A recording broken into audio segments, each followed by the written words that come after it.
오늘은 토하기 또 하기라고 하는 주제를 가지고 주의 말씀을 함께 듣도록 하겠습니다. 제가 아내와 결혼한다고 할 때에 주위에서 사람들이 많이 한 말이 있습니다. 저렇게 체구가 작고 말랐는데 아이나 제대로 낳을 수 있겠는가 하는 말이었습니다. 아내는 결혼하기 전에 몸무게가 40kg 정도였으니 그럴만도 했습니다.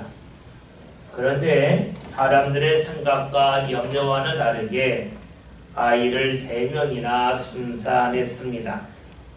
그런데 아내는 출산은 잘했지만 입덧은 아주 심하게 했습니다. 음식을 제대로 먹지 못했고 음식을 먹으면 자꾸만 토해냈습니다. 그래서 첫째 아이를 임신했을 때에는 더 이상 저와 함께 집에 있을 수 없어서 1달 이상을 친정에 가서 보내야 했습니다. 둘째와 셋째를 임신했을 때도 좀 나아지긴 했지만 여전히 입덧이 심했습니다. 임신하기 전에는 이것저것 가리지 않고 잘 먹었는데 임신한 후에는 입맛이 무척이나 까다로워졌습니다. 입덧을 하면 예전에 좋아했던 음식을 여전히 좋아하는 것도 있지만 때로는 냄새조차 맡는 것을 싫어하기도 합니다. 때로는 먹을 때는 맛있게 먹는다고 하지만 속에서 받아들이지 못해서 맛있게 먹었지만 토할 때도 있습니다. 우리는 그 이유를 잘 알고 있죠. 다름 아닌 뱃속에 다른 생명이 있기 때문입니다. 뱃속에 다른 생명이 있기 때문에 임산부의 입맛은 달라집니다. 그리고 받아들이는 것도 달라집니다. 한 목사님이 이런 얘기를 하셨습니다. 자신이 예전에는 순댓국을 그렇게 좋아했는데 어느 날인가 순댓국을 먹고 토했다고 합니다. 그 다음부터는 입에서는 순댓국이 계속해서 땡겼음에도 불구하고 먹기만 하면 계속 토했다는 겁니다. 그래서 그 후부터는 더 이상 순댓국을 먹지 않는다는 이야기를 했습니다. 몸에 특별한 이상이 있는 것은 아닌데 왜 그런지 모르겠다고 했습니다. 왜 그랬을까요? 이유는 눈으로 입으로는 순댓국을 원하지만 몸에서는 순댓국을 받아들이지 않고 거부했기 때문입니다. 그 목사님의 외적인 모습은 전혀 달라지지 않았지만 그의 속이 달라진 결과입니다. 그렇습니다. 사람의 외모는 어제와 오늘이 같을 수 있지만 속이 달라지면 받아들이는 음식이 달라집니다. 속이 달라지면 예전에 좋아했지만 더 이상 좋아하지 않는 것이 생깁니다. 들어가면 토하기도 합니다. 사실 토한다고 하는 것은 무척이나 힘든 일입니다. 위에까지 들어간 음식을 다시 토할 때에는 위에 있는 위산이 역류하기 때문에 몸이 몹시 괴롭습니다. 그래서 토하는 것은 고통이죠. 사람들은 가급적 토하는 것을 피하려 합니다. 그러나 우리의 몸에서 우리의 몸에 맞지 않는 음식이 들어오면 우리 몸을 보호하기 위하여 우리 몸에서 음식을 토해냅니다. 고통스럽다 할지라도 몸을 보호하기 위해서 몸이 스스로 그렇게 반응합니다. 토하는 것이 무엇입니까? 자신 안에 들어온 것을 다시금 밖으로 내보내는 것입니다. 또 달리 말한다면 입으로는 좋아하지만 속에서 싫어하기 때문에 토해냅니다.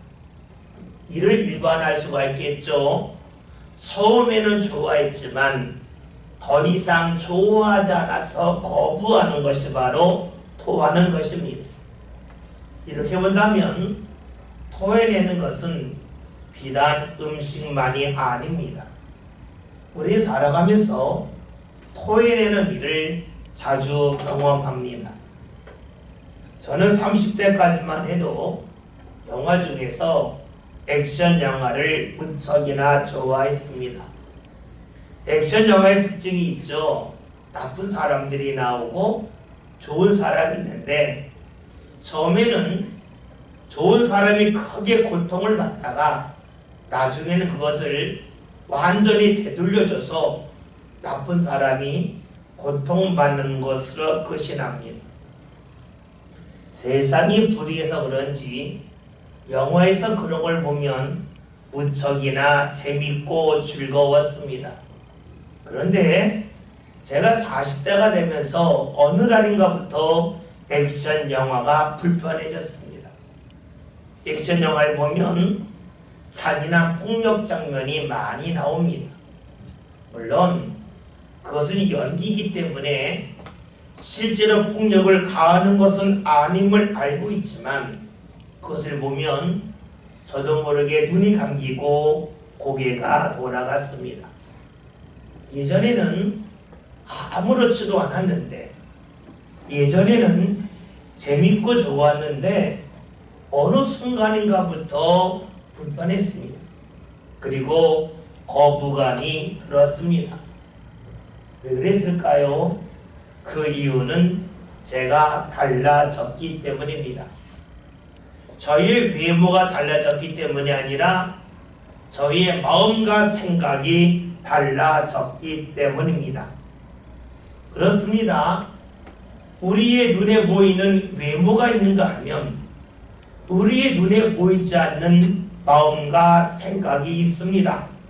그런데 우리 눈에 보이지 않는 마음과 생각이 달라지면 아무렇지도 않게 받아들였던 것이 더 이상 받아들일 수 없게 됩니다. 외적인 변화는 하나의 변화를 가져오지만 내적인 변화는 많은 부분에서 변화를 가져옵니다. 거부하는 것이, 토해내는 것이 점점 많아집니다. 우리는 예수님을 믿습니다. 예수님은 우리 눈에 보이지 아니하죠. 그럼에도 우리가 예수님을 믿는 이유는 예수님이 우리 삶 가운데 들어오기를 바라기 때문입니다. 예수님을 믿는 것은 예수님이 우리 안에, 우리 삶 가운데 오셔서 우리의 삶이 달라지기를 소망하기 때문입니다. 즉 예수님을 믿는 것은 내적인 변화를 원하기 때문이죠. 여러분, 내적인 변화가 일어나면 어떤 일이 발생합니까? 가까이 했던 것 중에서 멀리 하는 것이 생깁니다. 좋아했던 것 중에서 더 이상 좋아하지 않는 것이 생깁니다. 즉 토해내는 일이 발생한다는 겁니다. 오늘 성경에서는 예수님을 믿음으로 예수님이 자신의 삶 가운데 함께함으로 경험한 변화에 관하여 말씀해 주고 있습니다. 본문 7절의 말씀을 함께 보겠습니다. 말씀 봅니다. 그러나 무엇이든지 내게 이익하는 것을 내가 그리스도를 위하여 다 배워버리는도다. 아멘. 본문은 사도 바울의 고백입니다. 바울이 예수님을 믿고 난 후에 자신에게 일어난 변화에 관하여 말을 합니다. 자신이 유익하게 여겼던 것들이 있었다는 겁니다. 음식으로 말하면 맛있게 먹었던 것이 있었는데 이제는 그것이 더 이상 맛있지 않고 토해내게 되었다는 겁니다. 그래서 유익했던 것이 이제는 해로 여긴다라고 말을 합니다. 바울이 왜 이러한 고백을 했겠습니까? 그의 외모가 달라졌기 때문일까요? 아니죠. 예수를 믿어도 우리의 외모는 똑같습니다. 다른 사람들이 경험하듯이 예수를 믿어도 시간이 지나면 머리카락이 자라고 손톱과 발톱이 자랍니다. 그리고 다른 사람들처럼 똑같이 노화를 경험합니다. 그런데 달라지는 것이 있습니다. 오늘 바울의 고백처럼 유익하다고 여긴 것이, 다른 말로 하면 좋다고 여겼던 것이 어느 순간부터 더 좋지 않다 하는 마음이 든다는 겁니다. 이것으로 성경에서는 해로 여긴다라고 고백합니다. 본문에서 바울은 내게 유익하던 것이라고 말합니다. 내게 유익하다고 하는 것은 스스로 생각할 때에 좋다고 여긴 것을 말합니다. 여러분, 사람은 무언가 판단하고 결정할 때에 자기가 볼 때에 가장 좋은 것을 택합니다. 따라서 바울이 유익하다고 여긴 것이 무엇일까요? 자신이 판단하고 결정하는 것이 자신에게 좋다고 여기며 살았다는 겁니다.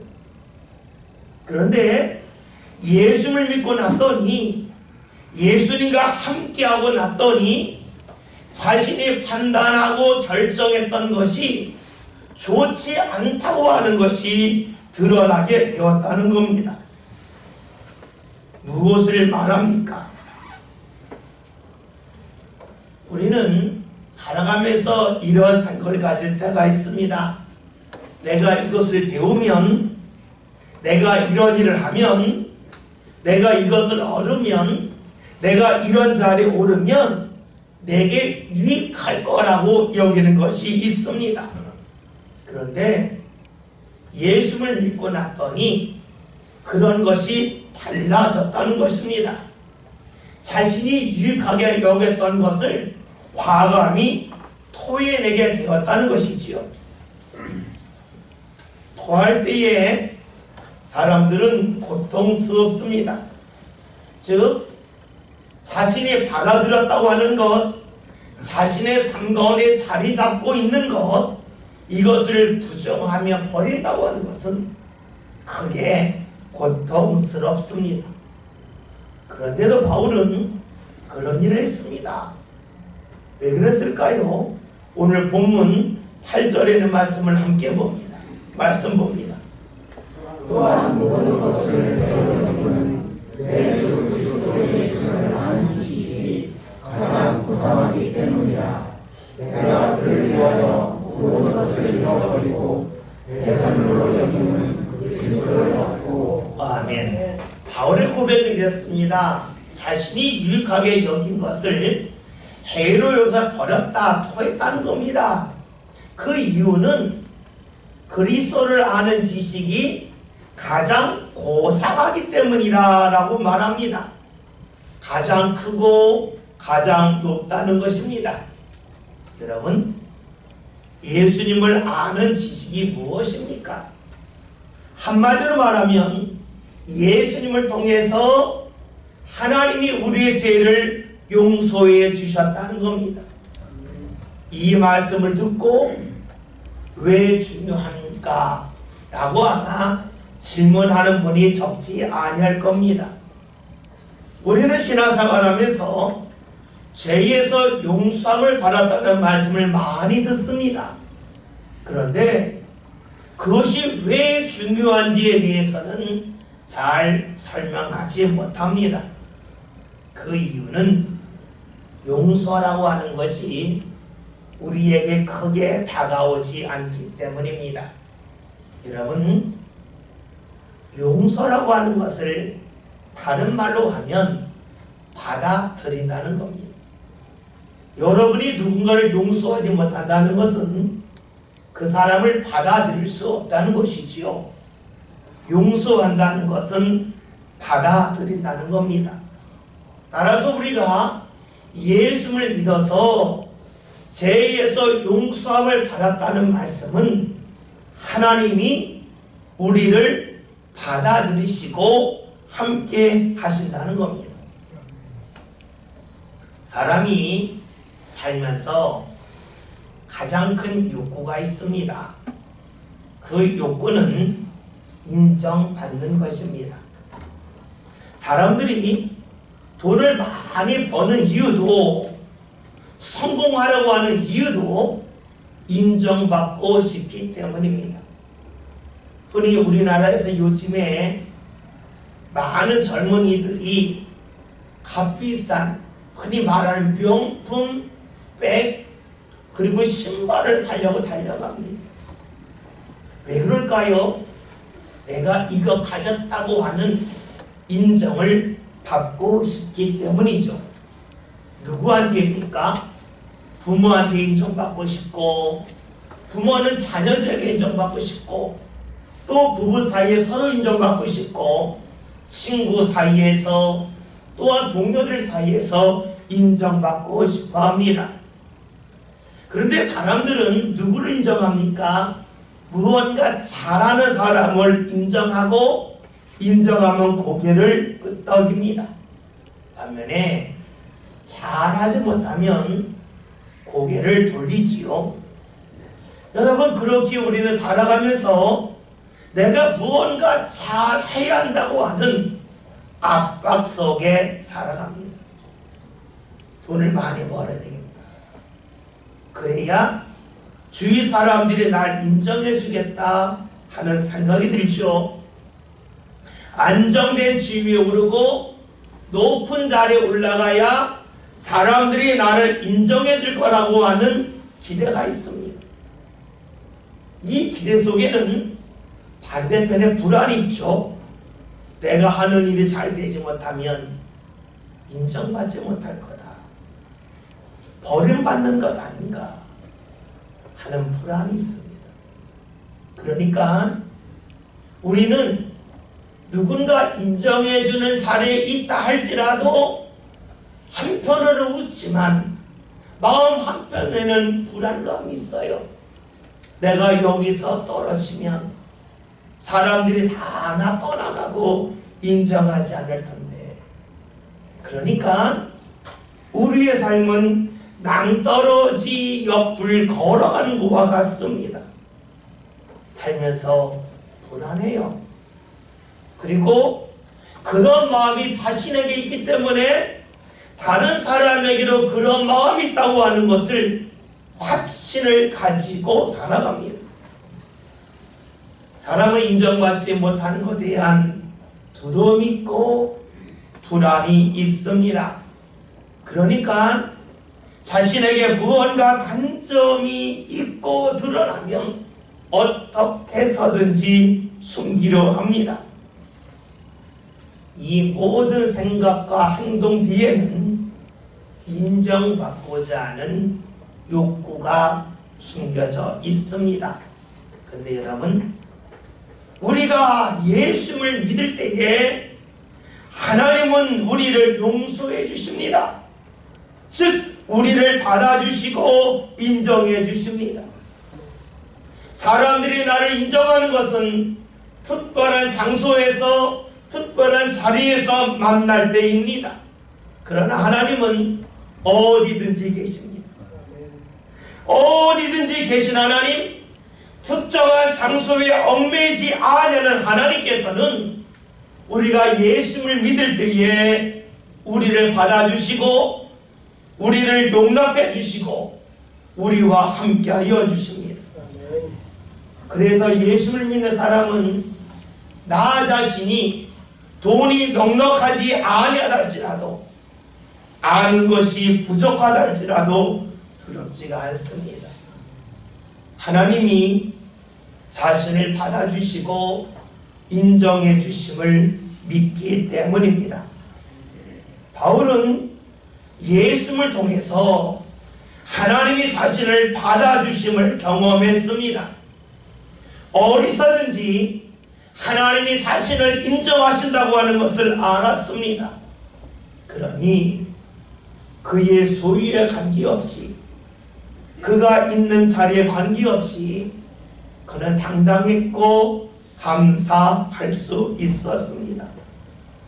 이런 바울은 예수님이 그 누구보다도 소중했습니다. 예수님이 자신의 삶 가운데 늘 함께하기를 원했습니다.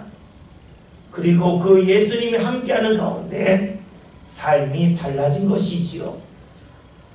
지금까지 유익하다고 여겼던 것들 중에서 배로운 것이 있음을 알았습니다.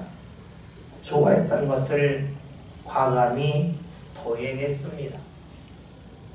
결혼하면 임신하고 또 임신하여 어린 생명이 뱃속에 자리 잡으면 입덧을 하듯이 바울도 그의 삶 가운데 예수님 함께하는 가운데 입덧을 합니다. 그래서 유익하게 여겼던 것을 토해냈습니다. 입덧을 한다고 하는 것은 뱃속에 삶 가운데 다른 생명이 있기 때문입니다. 그런데 뱃속에 생명이 있을 때의 특징이 있죠. 일정 기간이 지나면 배 밖으로 나온다는 것입니다. 여러분, 그렇다면 우리 삶 가운데 우리와 함께 하신 예수님은 일정 시간이 지나면 우리 삶 가운데서 떠나가시겠습니까? 그렇지가 않습니다. 예수님은 하나님이시죠. 하나님의 특징은 변함이 없다는 데 있습니다. 그런데 문제는 사람이 변한다는 데 있습니다. 바울은 예수를 믿지만 자신이 믿는 예수님은 변함이 없는 분이지만 자신이 변함을 알았습니다. 우리는 화장실 갈 때 다르고 나올 때 다르다는 말을 합니다. 그렇죠.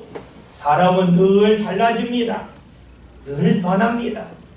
그렇기에 예수님을 삶 가운데 받아들이고 주님과 함께 했지만 자기 스스로 예수님을 멀리하기도 합니다. 생각해 보니까 성경에 나오는 사람들이 모두가 그랬습니다. 이스라엘의 출애굽한 후에 하나님을 그토록 찬양했지만 얼마 지나지 않아서 하나님을 원망했습니다. 하나님이 달라진 것이 아니요 이스라엘 사람들이 달라졌습니다.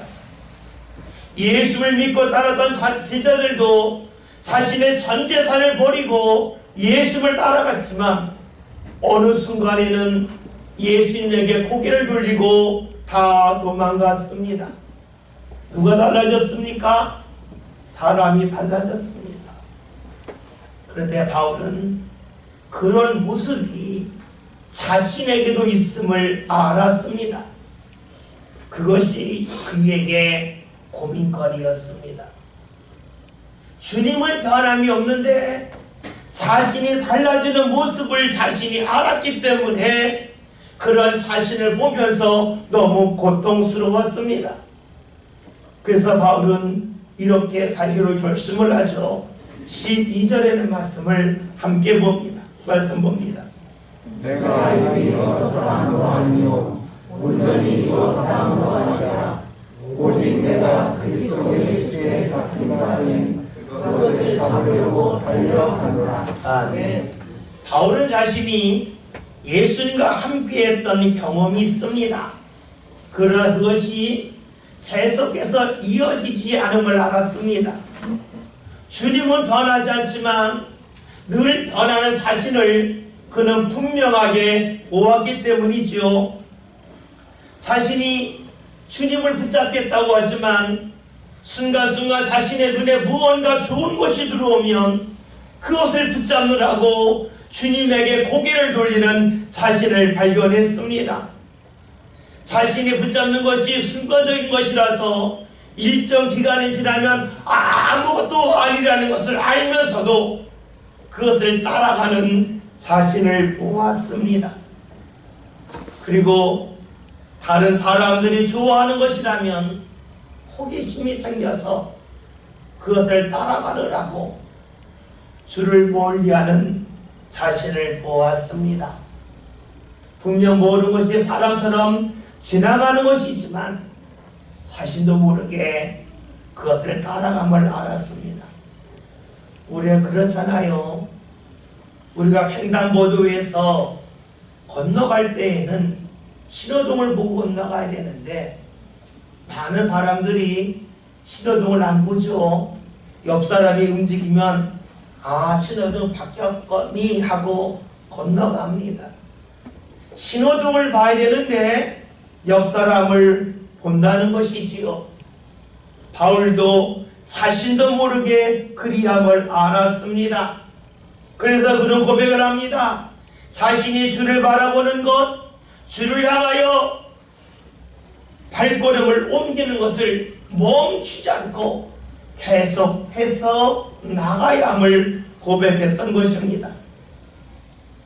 매일매일, 아니 매 순간순간 주님 앞을 향하여 나가야 했습니다. 다시 말하면 어제 했기 때문에 오늘 하지 않겠다는 것이 아니에요. 어제 주를 바라보았듯이 오늘도 주를 바라보고, 어제 주를 향하여 달려갔듯이 오늘 또 다시 주를 향하여 달려가야 함을 그는 알았기에 이렇게 고백을 하죠. 11절에는 말씀 봅니다. 함께 봅니다. 내가 이미 얻었다. 11절입니다. 13절입니다. 죄송합니다. 13절. 형제들아, 아직 내가 잡은 줄로 여기지 않냐고 오직 한 일, 즉 뒤에 있는 것을 잊어버리고 앞에 있는 것을 찾아오려고. 아멘. 바울은 자신이 한 일을 잊었다는 겁니다. 여러분, 운동선수들이 운동을 할 때에 꼭 하는 것이 있죠. 축구선수들이 운동할 때 축구부터 하지 않습니다. 몸 푸는 일부터 합니다. 달리기를 하고 또 근육을 풀어주죠. 여러분, 근데 그것이 귀찮은 일이에요. 힘든 일이에요. 그런데 운동선수들이 어제 했는데 오늘 또 해야 되나? 어제 많이 했으니까 오늘 공만 차야지, 그러지 않는다는 거예요. 공을 찰 때마다 매번 준비 운동을 합니다. 운동장을 열심히 뛰고 근육 풀어주는 일을 합니다. 그것이 귀찮지만 하고 또 합니다. 매번 그렇게 합니다. 신앙이 그렇다는 겁니다. 예수를 믿는 것은 어제 했기 때문에 오늘 하지 않겠다는 것이 아니에요. 어제 했던 것을 오늘 또 하는 것을 말합니다. 우리는 이쯤 되면 우리가 왜 매일 말씀을 읽고 기도를 해야 될 줄 압니다. 어제 말씀 읽었으니까 오늘 안 읽어도 되지, 어제 기도했으니까 오늘 기도하지 않아도 되지 한다면 그 사람은 축구선수가 어제 준비운동을 많이 했으니까 오늘 준비운동 안 해도 되지 하는 것과 같은 것입니다. 했지만 또 하겠다는 겁니다. 그러기에 바울의 고백이 뭡니까? 자신이 잡았지만 잡은 줄로 여기지 않고 과거 했던 일, 뒤의 일을 잊어버리고 지금의 일을 잡으려고 달려간다고 고백을 합니다. 왜 계속 달려가야 됩니까? 말씀 14절을 봅니다. 그때 하여 그리스도 예수 안에서 하나님이 위에서 부르신 그의 상을 위하여 달려갑니다. 아멘. 바울은 자신이 경험한 것을 잊어버리고 계속해서 신앙 가운데 달려가야 될 이유를 말합니다. 주께서 나를 부르시면서 베푸시는 상이 있다는 겁니다. 그 상을 받겠다는 겁니다. 다른 말로 하면 주께서 베푸시는 은혜가 있는데 그 은혜를 꼭 받겠다는 것입니다. 무엇을 말할까요? 과거 일을 기억하면서 어제 했으니까 오늘 안 해도 돼 한다면 어제는 은혜를 받았을런지 모르겠지만 오늘 주께서 내 삶 가운데 베푸시는 은혜, 오늘 나를 부르시면서 인도하여 주는 복된 자리에 이를 수 없다는 것을 그가 알았습니다. 왜 그렇습니까? 주님의 상은 끊임없이 임하기 때문입니다. 주님이 우리를 받아주시고 우리를 용납해 주시는 것은 어제에서 멈추는 것이 아니라 오늘도 이어지고 내일도 이어지고 영원토록 이어지기 때문이죠. 그래서 바울은 계속해서 달려가겠다고 말합니다. 어제까지 달리는 데서 멈추지 않고 오늘도 달리고 내일도 달리겠다는 겁니다. 어제 했던 것을 오늘도 또 하고 내일도 또 하겠다고 고백을 합니다. 그렇습니다. 신앙은 했던 것을 또 하는 것입니다. 왜냐하면 우리가 행했던 것을 또 다시 행함을 통해서 하나님의 인도하심이 또 다시 우리 삶 가운데 임하기 때문입니다. 늘 새롭게 우리를 인도하여 하시는 주의 은혜가 임한다는 것이지요. 오늘 말씀 제목이 토하기 또 하기입니다. 여러분, 신앙은 크게 두 가지입니다. 하나는 토하기입니다. 주님이 나와 함께 하심을 통하여서 내가 달라졌기 때문에 내가 과거에 좋아했던 것, 내가 주장했던 것이 더 이상 주장할 수 없고 더 이상 붙잡을 수 없기에 그것을 토해내는 것이 신앙입니다. 내 신앙은 토하는 데서 멈추지 않습니다. 내가 주님과 함께하기 위하여 주님을 붙잡는 일을 하고 또 하는 것입니다. 그러기에 신앙은 토하기와 또 하기 두 가지입니다. 오늘 저와 여러분이 주님이 함께 하시는 가운데 주께서 오늘 우리에게 베푸시는 은혜 역사가 임하기를 원하고 있지 않습니까? 그렇다면 주님이 함께 하심을 통하여서 우리 삶 가운데 토할 것이 있다면 과감히 토해낼 수 있는 저와 여러분이 되었으면 좋겠습니다. 주님이 우리 안에 있음을 통해서 마치 어린아이가 뱃속에 있으면 이 아이로 인하여 입맛이 달라지고 받아들이는 것이 달라지고 토해내는 것이 달라지듯이 주님이 우리와 함께하는 가운데 주님의 말씀이 우리 삶 가운데 자리 잡는 가운데 우리가 좋아하는 것이 달라져서 과감히 토해낼 것을 토해낼 수 있는 저와 여러분이 꼭 되었으면 좋겠습니다. 그리고 우리를 받아주시고 용납하시고 인정하여 주시는 그 주님이 우리 삶 가운데 오늘도 아니 앞으로 계속 함께하기를 소망하는 가운데 주님을 향하여 우리의 발걸음을 옮기고 또 옮기는 신앙일을 꼭 갈 수 있길 바라겠습니다. 신앙은 두 가지입니다. 토하기와 또 하기입니다. 저와 여러분이 토하기와 또 하기를 꼭 하는 가운데 주의 인도하심이 주님의 용납하심이 삶 가운데 가득히 나타나는 복된 믿음의 주인공들 될 수 있기를 주님의 이름으로 기원드립니다.